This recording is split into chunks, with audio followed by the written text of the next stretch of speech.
the Candypants Lifestyle Podcast. Interviewing the world's industry leaders on their journey. Where do we go from here? Hello, and welcome along to the Candypants Lifestyle Podcast. I'm Nick, and this week we speak to the man behind some of the biggest sporting events on the planet. Frank Smith is the CEO of Matchroom Boxing, and Matchroom put on events just like us at Candypants. The only small difference is some of the events they hold are at places like Madison Square Garden in New York City. They have a few million people watching on the telly, and some of the people there are trying to knock each other's heads off. But apart from that, yeah, it's really similar. Frank tells us how he went from selling raffle tickets to putting on a show for 90,000 people at a packed-out Wembley Stadium at the age of just 21, what it's like working alongside some of sport's biggest characters in Anthony Joshua and Eddie Hearn, and the small matter of how you build an arena from the sand up in the desert of Saudi Arabia, just in time to hold one of the most anticipated world heavyweight boxing matches of all time. This is the fascinating journey of Frank Smith. So, Frank, thank you very much for coming on the podcast. No worries. Any chance I get to be involved in something with Candypants, I'm not allowed too many nights out anymore, so it's ideal for me. Go on then, I'll change my first question. So what's your first Candypants, or what is your Candypants memory?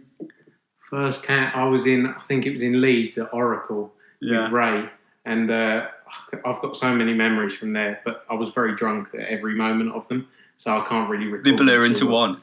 Yes, exactly. So I remember we had some great nights out there. We used to do a lot of shows in Leeds. We had some great nights with everyone there, and it was a great place to go. And you've just gone from strength to strength from there. You seem to be taking over the world. Well, trying, but not as much as you, I don't think. That's what the challenge is. I keep texting Ray up saying, like, every time you go somewhere, we just copy you, basically. Well, we're following you. We got to Vegas way after you. So, out of interest, if you meet someone and they don't know you, they don't know boxing, they don't know Matchroom, how would you explain what you do? I tend not to, because then you get a lot of people who ask you for tickets later down the line. If someone doesn't know what job I do, I tend to pretend I don't really work in it. I use the line that I work in KFC to a lot of people, because people aren't as interested in that. It's funny though, because especially people who aren't in that industry. I've got an auntie who's a lot older, and she's obviously heard, Nick does this Candypants, which to her is like a novel concept. But she knows we do brunches and stuff. So I think her understanding is that we maybe run some kind of breakfast. I don't know if she's got an image of that I like making like fried eggs and stuff. But your brunch is very different to what she expects, I think. So obviously you're the CEO now. How did you get started? Yeah, so look, I started with Matchroom. So Matchroom as a group, we promote around 500 events a year across 12 different sports. We do boxing, obviously, is my main focus. We got the darts, which everyone loves, snooker, fishing, golf, bowling, everything you can imagine we're involved in. So I started when I met Eddie when I was about 14 years old, and basically pestered him for some work experience. And he in the end, he gave in. It was like I'd put advertising boards out on golf courses. I would make tea 100 times a day. I would literally have the most boring jobs you could ever imagine. And that went on for quite a while. And then sort of worked my way through all the different sports and fell into boxing, really, which has got me where I am today. How did you start pestering him? Like you say you pestered him, but did you know him before? No, I met him at my dad threw a party for his company, and I was selling raffle tickets for a charity. And I'd sold Eddie £20 worth of raffle tickets. Then someone said, he's the one with that new Bentley outside. And I said, the tight bastard only gave me 20 quid. Went back over to him, got 50 quid out of him. And then I don't think I left him alone for most of the night, and said, I want to come and work for you. And he was like, yeah, leave me alone, mate. You're about 12 years old. In the end, I got his email that night. And then I'd deliver teas, coffees, pizzas, anything anyone wanted, I was there. Started and never really looked back. I think I just wanted to go to work, and if I would have gone to work at Tesco's, for example, I feel like I would have been the best shelf stacker you had. And that was just my thing. I just wanted to go out and do something. Then fell into, like I say, really fell into it more than anything. And I love it. You know, I love what I do now. I love being involved in the events and not just boxing, but everything we do. Because a lot of people probably don't know that, you know, Matchroom isn't just boxing, is it? No. So Matchroom owns the Professional Darts Corporation, or, you know, is a majority owner in that, so runs that. Same with World Snooker. You know, all different audiences. Snooker's got an older demographic, obviously, but huge numbers, and there's been a huge sport in the UK. Then you've got the other things we do, like pool, fishing, bowling. We do gymnastics, basketball, netball. And we're just always looking into new things that interest us. And, you know, there's probably plenty more things to come along over the next few years as well. I still want to ask you about the darts and how that's kind of blown up. But there's a good story, isn't there, about you at a train station when you've just started at Matchroom? Yeah, this was... it was before I actually started. It was when I was going for my interview. So I was at Chelmsford train station. My mum had dropped me off and I was going for an interview with Eddie. I was going for the one interview that I've been pestering him for. And I got there and I went to buy a ticket and I put my hand in my pocket and my wallet wasn't there. And I remember I was standing there thinking, oh, you fucked this up. Like, I nearly started crying. Yeah. And I was going up to a few people and, you know, I was all dressed up, ready for this interview, but still 16 years old. And I was like, excuse me, can I borrow £12, please? And this guy, they're looking at me like, no. And then eventually a guy, I stopped him and was like, please help me. I've got a job interview. I need £12. Like, give me your address. I'll send it back to you. And he gave it to me and he never gave me his details to send it back. So I owe it all to that man, actually, that stranger. You need to find him, don't you? I know, it would be great. It would be. I just don't know where to start, to be honest. I don't even know what he looks like. I think for a lot of people listening, it's probably important who we at least give some airtime to who Eddie is, because we keep talking about him, probably haven't addressed him, and if you don't know him, you might be a bit, who's Eddie? So why don't you tell us, who's Eddie? He's the social media sensation, the no context turn guy. That's so funny, because people must know him just for that, who don't know boxing. Yeah, they do. He gets so many people come up to him now and go, you're the guy off Twitter. And he's like, yeah, I'd like to be known for what I've actually done. But Eddie worked for years, but someone has set up an Instagram account. But he's... so Barry Hearn, who's his father, started Matchroom 40 years ago. He's, you know, been in sport for a long time. He set up, you know, he was big in boxing to begin with, then snooker, darts. He came out of boxing. And then Eddie's his son, Eddie Hearn. He has sort of taken over boxing from there. You know, he's built a huge profile in the UK and worldwide as well. And yeah, now, as I say, he's better known for that social media account on Twitter. He must which hate is quite that. funny. I think he laughs at it, to be honest. Yeah. He's very good at having a laugh, and that's what makes him, you know, what he is. I mean, what's Eddie like to work with? I mean, I see what a lot of people will know publicly. So, what is it like to work with him? Yeah, no, he's great. Like I said, I've known him since such a young age, I have a bit of different sort of relationship with him.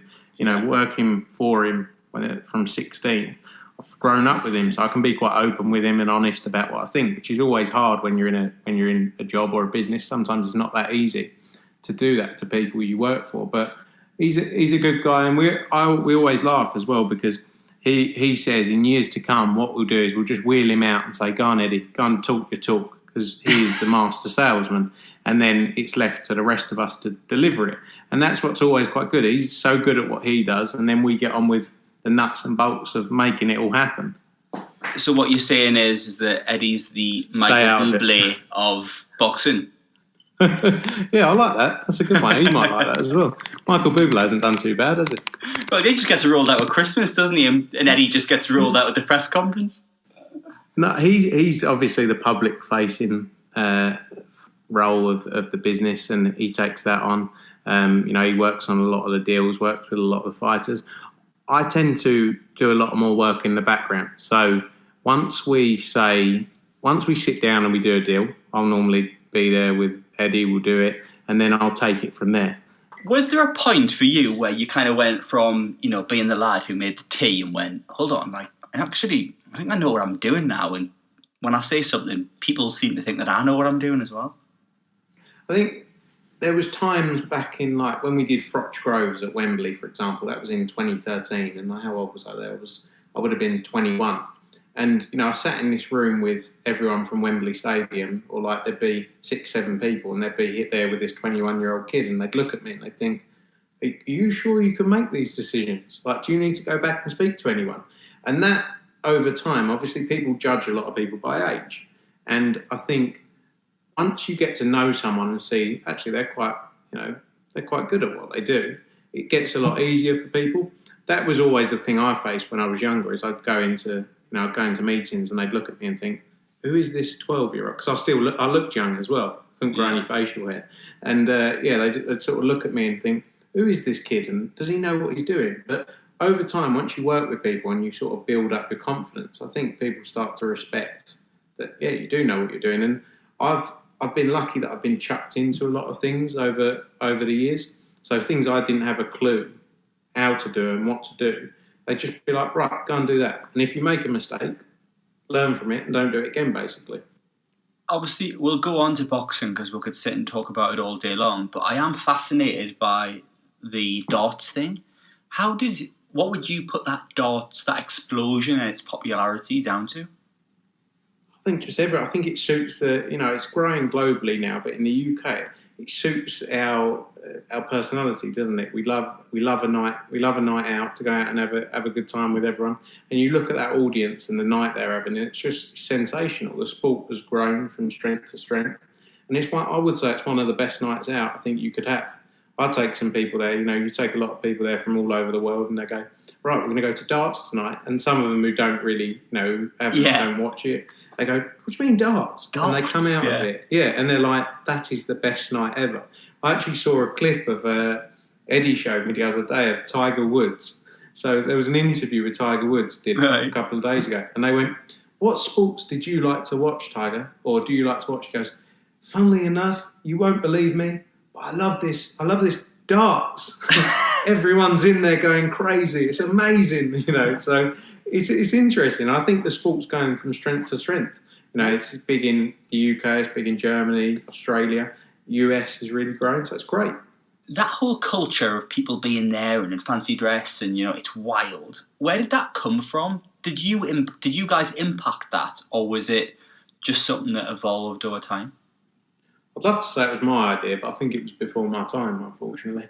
No, but I think it's something that the PDC have done a great job on to build this, to build that atmosphere and build it into a night out. I think that's something we always focus on as a business across all our sports, but just making it into a night out. The people in that venue, you've got to give them the best night they can imagine. They're paying, they're coming out, and I think it's been built over a period of time. The fancy dress, everything like that, the 180s, everyone up dancing, and it's great. It's going from strength to strength. Obviously, we've spoken about the darts, but in a similar way, but probably to a bigger extent, boxing's had like a similar explosion into the mainstream, haven't it? Like, what do you think's led to that, where suddenly boxing is something that a lot of people, the general public, will follow rather than just being something that, almost a niche sport? I think boxing recently has become it's a cool, sexy sport. Everyone wants to be involved in it. Everyone wants to be down, the gyms doing their sessions with their trainers. Everyone wants to be seen doing it. And then everyone wants to be seen at the fight. It's always had that appeal. And, it's interesting. Boxing, I think, is the second most talked about sport on social media. But why do you think that is now? I just think there's so many stories. It's one of the only things that can happen once and you never see again. Big fights, building up to those big nights where you might not see those two fighters fight again. A lot of these other sports, it's reoccurring leagues where you see these things happen all the time. But when you can build up to these big nights with these, especially with big characters, it's brilliant. We sort of changed the boxing business back to where it needed to be. We took boxing out of leisure centres, we took it back to big arenas, and we built it up. It's been an exciting journey, and we're going to continue to do that. In terms of like practically, how did you actually do that? You know, if you to think back to boxing like years ago, and it's kind of like, you know, it might have been a leisure centre where someone from the social club rocks up and he's just jeans, t-shirt, and a pair of trainers, to, you know, arena boxing where you've got Justin Bieber ringside and people are dressed up in suits and stuff. What did you guys do to change that perception? I think we made it into a night out. I think, like I say, the focus has always been for us that you got, in the past, a lot of sports has been focused just around live TV, so just delivering for the live TV audience. And I think we've tried to change that and make it a night out, have the music popping, have it going off, have, you know, promos on the screen selling the stories of fighters, you know, and just bringing the people into it, because there's nothing worse than walking into a venue and it's empty, there's no music, and it's just boring. I'd love to say it was some elaborate plan, but our focus was just, let's build this sport. And I don't know how we did it, really. It was a lot of hard work, and we're going to, you know, we haven't stopped. Now is the point of trying to improve and trying to grow the sport even further. How much of the kind of growth do you think is down to, you know, like someone like Anthony Joshua? Yeah, look, I think boxing has always been there as a huge sport. You look back to many years ago with the, you know, in the UK, you look back at the likes of Nigel Benn, Barry McGuigan, Chris Eubank, etc., when there's always been huge stories around boxing. But AJ, yeah, I would agree, has been a huge part of the resurgence of British boxing in recent years, because look, everyone loves to see a heavyweight, a 6'6" heavyweight ripped to shreds, Olympic gold medal, who's gone on to show that he deserves to be at the top of the sport. You know, world champion, 2-time world champion now. So yeah, he's been a huge part of it. But that's the thing, isn't it? I think if you went into, you know, a primary school now and said, right, who's your sporting icon? A large chunk of them would say Anthony Joshua, which, you know, like how many of them years ago might have said, oh, my sporting icon is Mike Tyson. Maybe they would, but... But I think he's a role model because of the way he acts, and, you know, people can relate to him, and everyone loves him. Like young boys, young girls, mums, grandmas, dads. Everyone loves him. He appeals to everyone, and I think that's been a reason why he's as big as he is. I know it's not something you've got to kind of deal with now, but at some point, I assume people in boxing, and probably you more than anyone else, will have to look and go, right, well, who is the next AJ? Yeah, look, we're always looking at who the next star, you know, who our next star of tomorrow is. We've got 110 fighters signed to the stable. You know, you have to get very lucky along the way as well to get it all right. And AJ's been the perfect story. So it's difficult to compare, you know, each fighter to the other, because they don't come around that often, you know, superstars of the sport. But, you know, there's a lot of fighters we're working with now that we see as can be huge stars tomorrow. You've got the likes of, I think a good one is Devin Haney, who's 21 years old, already a world champion. And he wants, like everyone says, he's like the next Mayweather. And Mayweather's probably one of the biggest names we've had in recent time. What do you think's the key to promoting a fighter? I think, you know, in boxing, I think we're quite lucky in terms of they've all got stories, you know, and a lot of boxers traditionally have come from hard upbringings, hard times, you know, and they've got an easy story to tell. And sometimes in the past that hasn't been told, and that's a huge part of our job. Is telling people where they, you know, what they've come from, how they've made it to where they are now, and you know, some people it's a lot more difficult than others. Some people have naturally got it. Some people have got that character that you need to become a superstar. So I think it's just, like I say, about telling that story to people out there and spreading it as far as you can. So, you know, if you've got the right character and you do the right job, you can build a star. How much do you think that being a showman is important to, you know, being a successful boxer as part of their brand, I suppose? Yeah, but I think some fighters it's great for. You know, some fighters need to be a showman in order to, you know, you look at some of the names out there that have, like Adrian Broner, I think is always a great one. You look at like the fights he's had and some of the losses he's had, but he's still around because he's a showman, because he entertains people. So I think that's a huge part, and some fighters need that persona and that to sell them. and others will just use their skill. Others may be a great talker. So every fight is different. But I do think a persona is having that showman side of yourself is big for it. So looking at your role now, how much of like your role is being a promoter versus someone who's organising an event? I think because Eddie, as I say, is the sort of soul. He's the face of the business. He's the Michael Bublé. Yeah. Well, I'm going to tell him that. He takes the majority of it, but where we're doing 50 shows a year now, obviously we have to split things a little bit differently. He can't be at every press conference, can't be at every weigh-in, can't be, do every interview out there. So I've done a bit more recently. Obviously, it clearly comes quite naturally to Eddie to go and stand and be that showman and do the whole press conference thing and the interviews. Is that something that you've had to learn, or is it just something that maybe you've just thrown yourself in and thought, well, let's see how it goes? No, I think it is. It's just I've thrown myself in and go, yeah, just give it a go. I think early days, doing interviews, I used to get nervous just doing little interviews on in front of a camera at a press conference. Or podcasts like this. No, I'm even nervous now. But I'm glad you are, because so am I. But I think with press conferences and things like that, as you say, Eddie's had 10, 12 years of and he's been brought up in that sort of Barry has always been a showman and has always done this kind of thing. So I think for me, it's one of those things you only learn as you do it. So every press conference I go and do now, I still get nervous. I sit up there and I think beforehand, I'm going to say all these things, and I get up there and I forget all of it and I completely go to pot, and I'm like, everyone always winds me up. Eddie will ring me after a press conference and go, "You're right up there shaking. What's wrong with you? You're a bit all over the place." But I always get compared to him, and I would because I suppose I've worked with him. I'm around him all the time. He's the natural person to compare me to. But it's only a learning process. Over time, you get much more comfortable doing it.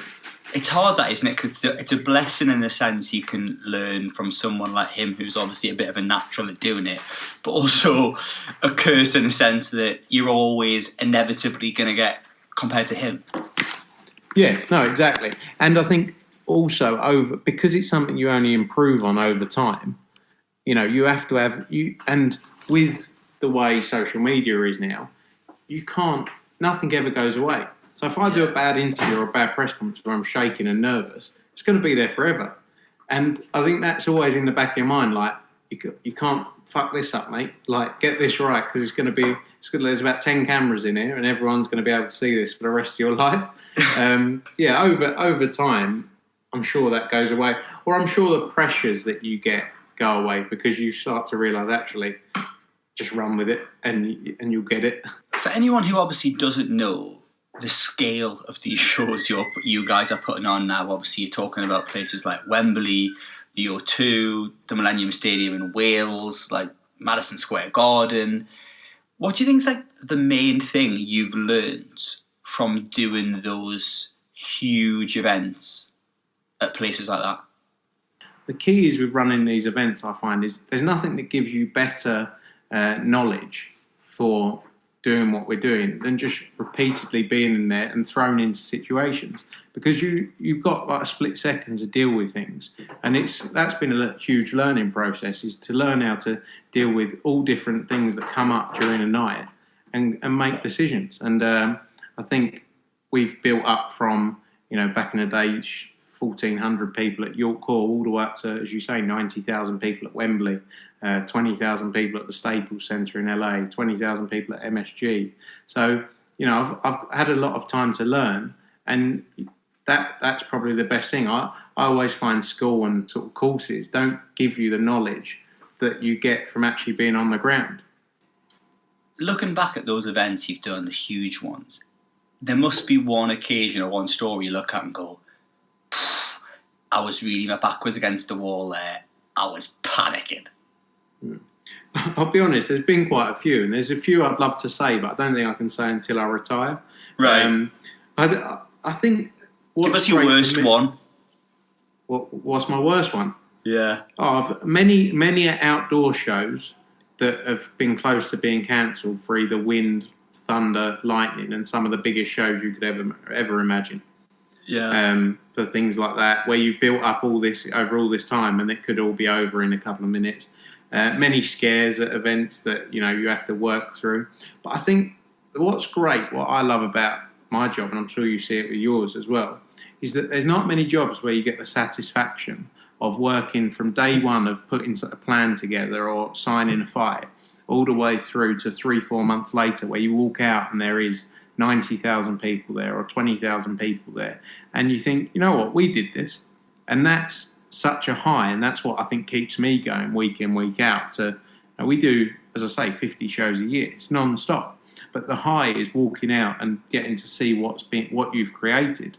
I think Saudi, when we did Saudi with Joshua and Ruiz, the rematch there, that was a great achievement. I remember going to Saudi for the first time in about August of last year, and they showed me where we were going to do the fight, and it was literally sand. And I remember thinking, what are we going to do here?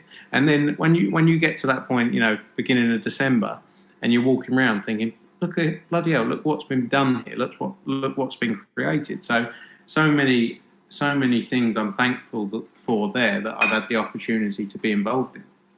This one's probably more of like a question from me, to be honest, than a general question for this podcast, but it's something that I've had to deal with and learn. Like, I started at 18 running events, kind of similar to yourself, and especially when I moved to Dubai and we started doing bigger stuff, dealing with that stress of the build-up and, when my anxiety used to be so bad and I was just on edge the whole time.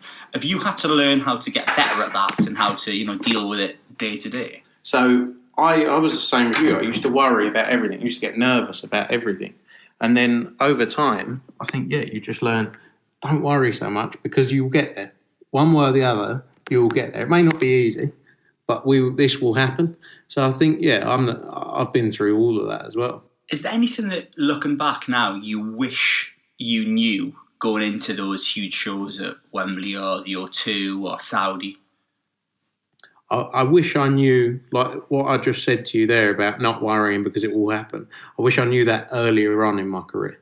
It probably took me 5-6 years of a lot of concern and worry about things that I wish I would have known for the shows, but for the period before that. So talking about like some of those huge events, you're talking about like Joshua Klitschko at Wembley, like whether it be like Joshua Ruiz in Saudi, all the events you've done. What does a huge fight night actually look like for you? I think at that point, once we get to a fight night, a lot of the work's done, and then it's just really like firefighting any small issues. Anything that comes up. Is there a problem in the crowd? Is there a security issue? Is there something, we're doing an outdoor show. Is there something wrong with the weather? All these things that you don't really think about. But the night for me goes like with a click of a finger, and you've worked for months and months and months for this 6-7 to build up to this 6-7 hour period, and it's over basically. And we dealt with so many problems over the years that it just all becomes. There's never any surprises, I don't think, anymore. It's just take it in your stride. Right, what's wrong now? And that's just the thing of working in events, and I'm sure you have it. Everything you do, you can put all the plans in the world in place, but when you get down to it, things are going to change, and you're going to have to work with it. Do you ever watch the fight, or do you get a chance to enjoy it? Or are you so far into the operation of running that huge event that it's just something that happens in the background? I sit down and watch. I do sit down and watch fights, but I do find that a lot of the time I'm sort of looking through them because I've either got an earpiece in or I got, we got a great team of people now, as I say, like 35 odd people that run all our shows and make them happen. So I've got all the trust in the team we've got in place, but I don't think you can ever really relax until the point of it's over. So although I might sit there and my eyes might be on it, I don't think I'm always concentrating on it. The lights are on, but no one's home. That's like me. Yeah. People go to me, you can be so rude at events, because sort of it's quite like yes, no, clear cut answers. And that's, I'm sure again, same with you. Because you want it to be like a conveyor belt of problems, just like deal with it, move it on, bang, done. Yeah, exactly. I haven't got time to have a chat about rubbish. One thing I wanted to ask you was, obviously, it's probably one of the places where boxing, in some elements, especially of what you do, is very similar to, in a sense, what we do, in the fact that, you're dealing with all different kinds of people, especially in boxing. I think it's fair to say that you are dealing with some kind of, in the past it's been a bit of a murky world or whatever, and you're dealing with some quite serious people. Have you ever been a bit intimidated where you've gone, oh, I know who this is and I don't know how to handle this? Do you know what? I don't really. I think because I'm not like a overly angry person, so I'm quite calm with situations. I'm quite good at dealing with situations. I don't really let anything affect me. I think a lot of people sometimes in business let their personal feelings get in the middle of things. And, I think I've always had quite a good relationship with a lot of people, so it makes it a bit easier. But, we've had tough moments at shows where there's trouble between two groups of people and you just have to deal with it. But I think, again, it's just part of that. You can't learn that from a textbook. You only learn it from being involved in it and seeing it and working out how to work around it.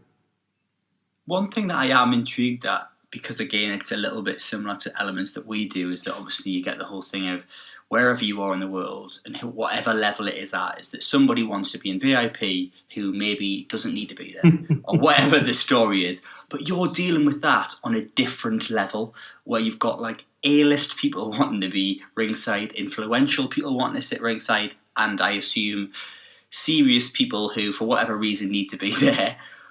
How do you deal with that? How do you keep people happy?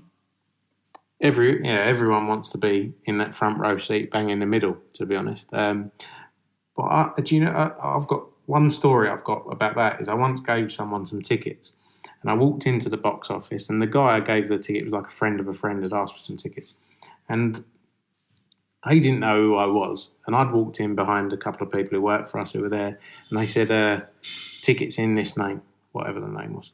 They've given them the tickets, and the guy's opened the envelope. He's gone, these aren't ringside. And I knew, I knew the name and I knew I'd sorted them out. So I went, just pass them back through, mate. And he put them back through, and I ripped them up. And I said, there's a box office over there. Go and buy them.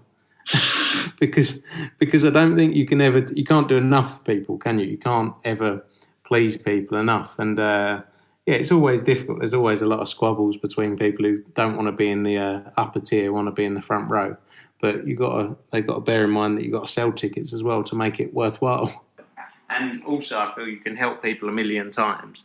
And the one time you say no, they're like, oh, yeah. Why are you not doing that? It's like, well, I can't. I'm really sorry, can't do it on this one. Oh, right. And then and it's on you now. Suddenly, you're the bad guy.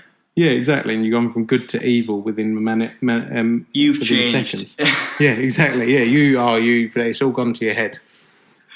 How was the experience? Obviously, you've gone to America and you've taken Anthony Joshua there. How was the experience of doing events in America different to obviously doing things here? Yeah, so we promote 16 events a year in America. We got an office at One World Trade in New York, a big team out there that I oversee. And yeah, it's I think the big change in the US is that every state is like a new country. Yeah. The way you do things in every state is completely different. The way you sell a show, the way you market it, and everything, every state has its different challenges. Whereas in the UK, you can say, I know what the people of Manchester like. I know what the people of Liverpool. I'm not from there, but it's quite easy, isn't it, to know the surrounding areas. And it's also tough because there's so much competition over there.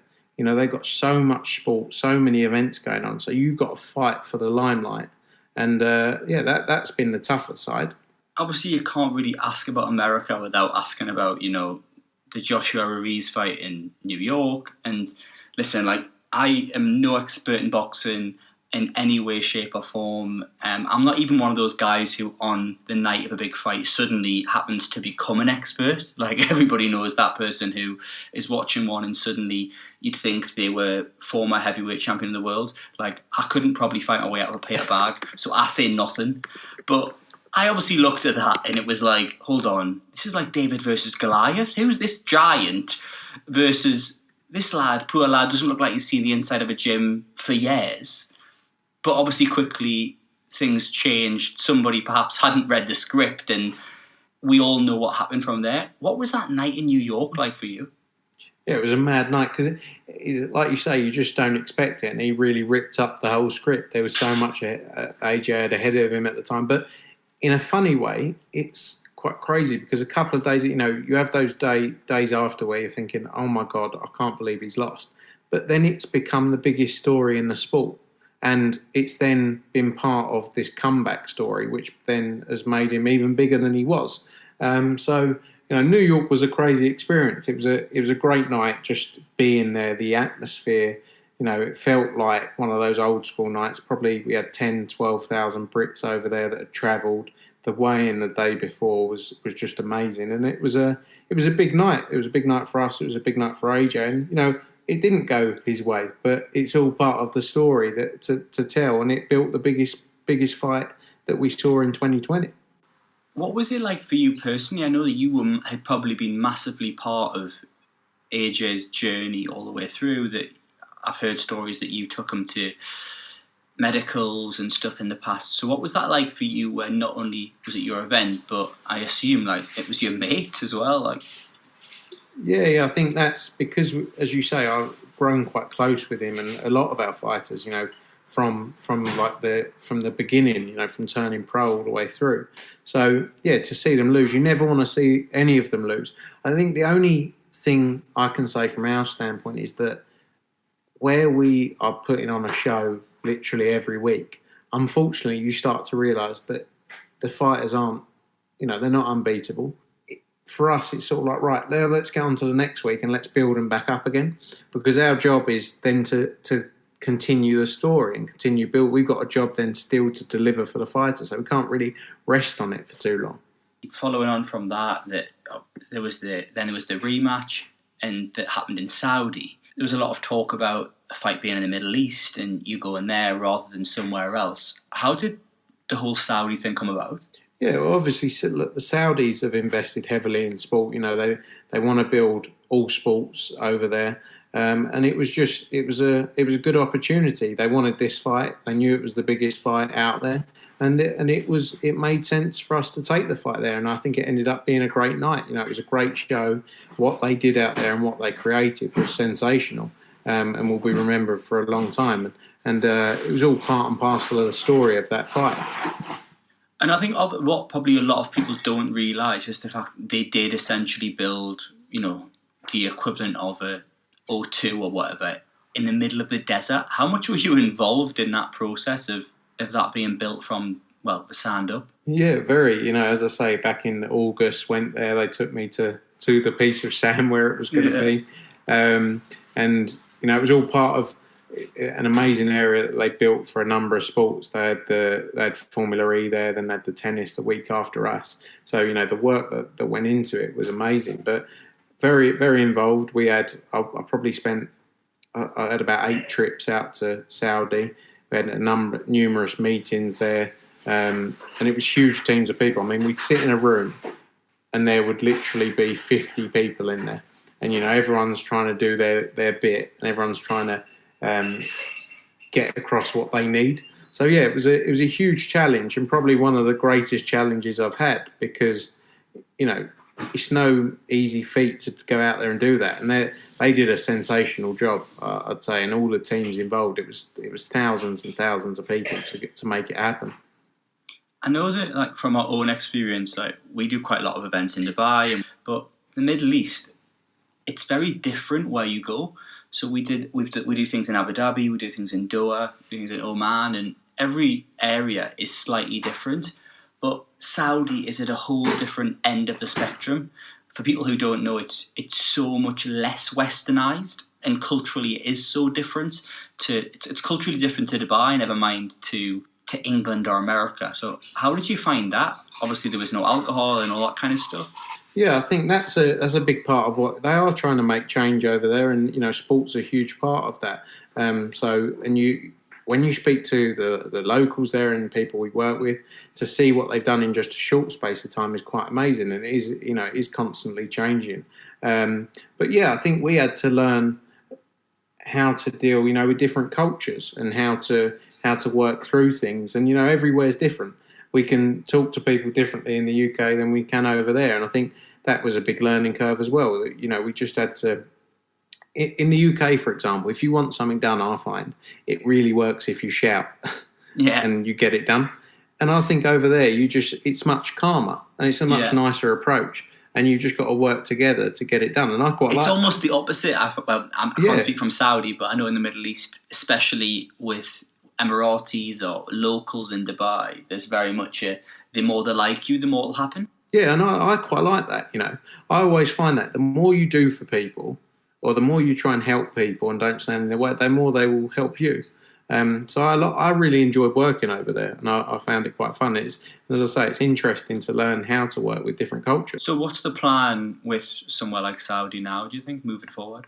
Yeah, as I say, look, they're heavily investing in sports at all levels. They want to bring. I think they've got something like, there's a stat around 70% of the population of Saudi are under 27, I believe, something like that, which is quite insane. And they want to give people opportunities to take up sport and build all sports from all levels. So I think there's definitely many more shows that will go there in the future, and it's a great place to work. And it's I'm looking forward to it. So, what's the goal for you personally now? I mean, a lot of people from the outside might look at it and go, well, you're CEO of arguably the biggest boxing company around.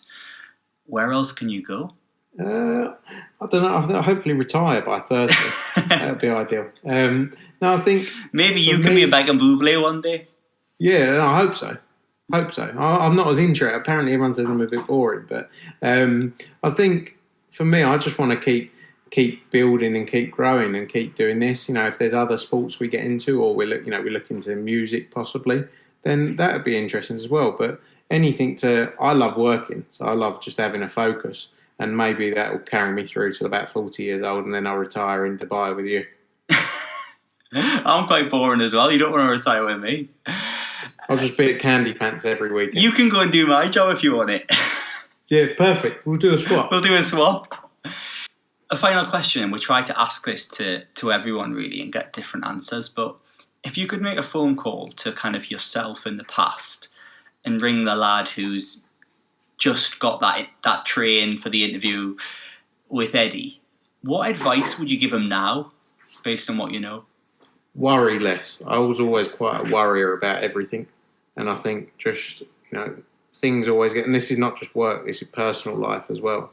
Everyone's got things going on in their life, and you just got to be a good person, worry a bit less, and work hard. That's all I'd say to myself, and that's what I feel has worked for me. Just being a good person, having good morals, and worry a bit less about things, because things always get done, and things are going to happen. If bad things happen, but you just got to get through it. Well, it seems to have worked for you. You seem to have done pretty well for someone who, started selling raffle tickets. So honestly, Frank, thank you so much. I know how busy you'll be, so really do appreciate you coming on. No problem at all, and good to talk, and good luck once everything's back to normal. So yeah, I've got absolutely no idea how I'll explain calling him the Michael Bublé of boxing if I ever run into Eddie Hearn. But what an incredible story so far it's been for Frank Smith, and something tells us there's a lot more to come soon too. As always, a little reminder to please click subscribe to the podcast. It's a huge help to us, and thank you all very much for listening. We'll see you all very soon.